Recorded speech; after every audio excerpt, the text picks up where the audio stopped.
Hello everyone, I hope you're doing great. So in this video, we'll be talking about a one of the very important concept which is regarding Git submodules. And this concept we actually learned while we faced a typical kind of an issue. I believe most of us will face the same because normally when you are developing multiple projects, what you have is you have your multiple projects under a folder, and then those projects are linked to the remote GitHub repositories, right? And then sometimes later you want to go ahead and make that parent folder which is having all the repositories, right, also to be available on the GitHub. So it's like another a repository inside, which contains embedded repository. So that was a kind of situation we had, and then we actually found out how do we troubleshoot it, and we thought of sharing this quick solution and important learning with all of you. So imagine this is a temp folder which I have, and under which you have your two project 1, and you have project 2. Okay, and let me just meanwhile I'll also add this create the projects here, and it be project 1.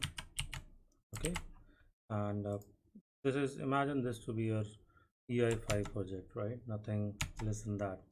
So I'll just create a file, or maybe let's first go inside and initialize it, right? We'll do the typical workflow which we follow, right? So all I will say is me add a test file test.js, right, and just save it, and then I say git add dot and commit -m project 1, right? So spelling mistake I have. Okay, so this is committed, and usually the next step for us is to you know add a remote origin, then push the data, right? The push our contents to the repository. So I'll do that, and I'll change the branch. I've added the project, and I have pushed the data, right? So now we have one project, supposedly let's say it's our UI5 project, which is already now available on the GitHub, right? You can see it is there, right? I'll create another project. I'll follow the same steps, which let me quickly do that.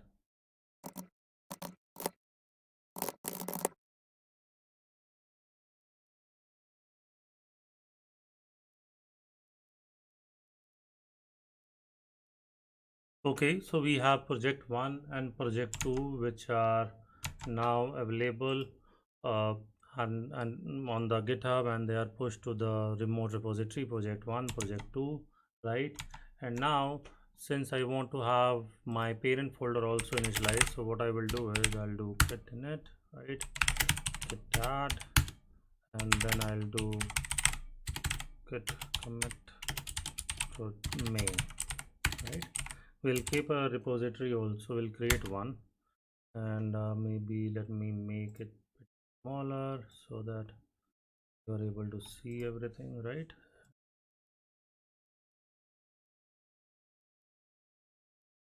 Okay, so now I will quickly go and we'll make one repository. We will call it as main, right?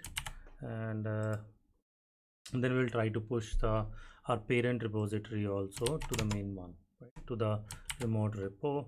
So I'm just branching to the main, and then let me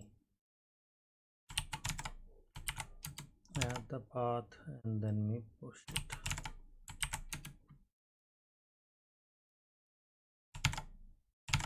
So what we expect is that it will automatically create these two projects under this main repository, which it has, but there is a problem that there is an error. right? But it doesn't do anything. It doesn't take us anywhere, right? And that is where the problem started, because you have these two are separate remote repositories, and this one is also one. So when you embed, this is how it behaves. So the solution lies in these commands only, when I have added actually, right? So if you look at this, right, it has, while adding, it has already told me that I am embedding one repository inside another one, and which is actually so that it will not know, how to obtain the contents of the another repository which is inside it. And that is where also it suggests the solution also, that here what Git suggests is to use a concept what is called as submodule. So all these dependent remote repositories, embedded one, you can add them as some modules, for example using this command, right? And then you can push it to the main one. So we'll do that. So let's do, first thing is let's first delete this, right? And let me delete it.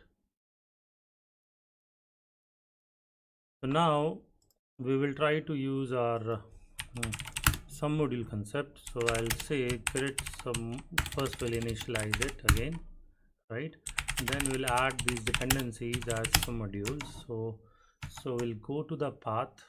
So project one is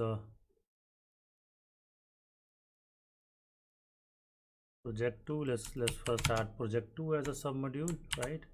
And project two.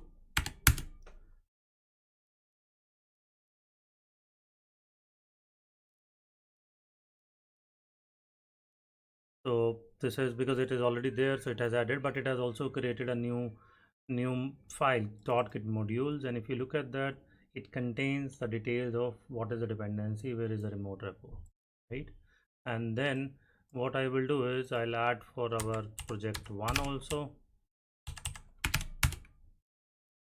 So now we'll have two repos which are part of the main temp one, and these are my project repos, right? And now these are added as modules. So now I'll follow the typical path, git add. You see there is nothing, no warning this time, and git commit -m main, right? And this time also there is no file. This is like it's like a mode, right, for projects, which is different, right? So now let's just go ahead and create one new repository, which we call it as main_module, right? Let's just name it to differentiate this thing. So let me add this,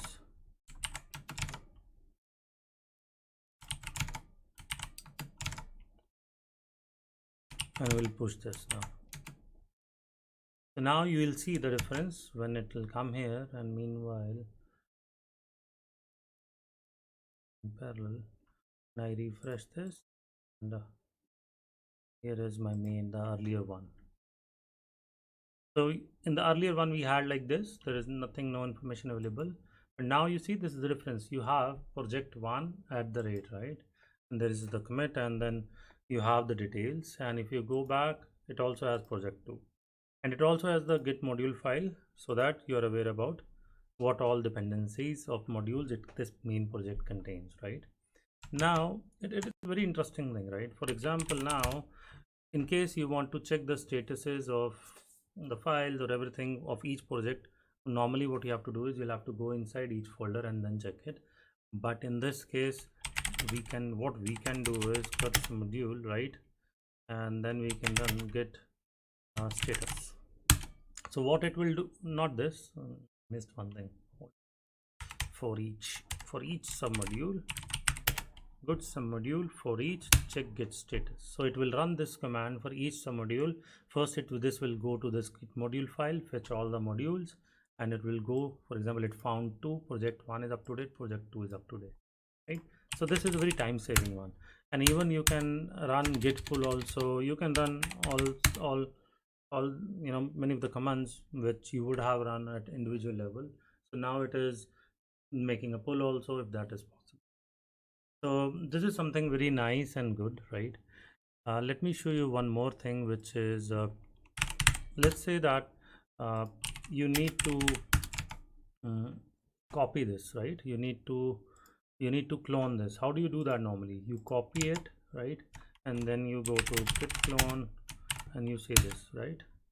It will start cloning, and if you look at this, has, but there is no content. Why? Because those are modules. So those are folders inside, not they refer to some remote repositories where it has to go and fetch.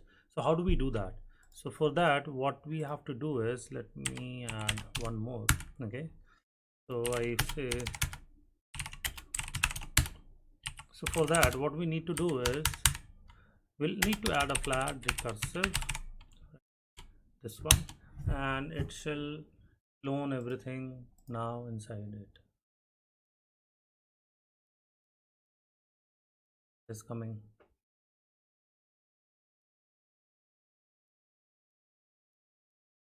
You see this test.js has come, which was created in first test.js. So that's how normally. So this is the benefit which you can see, which we are getting from submodules. I think they're very powerful concept, and I hope you learn something new which you can use in your existing projects. So thank you, thanks for watching. Keep learning, keep sharing.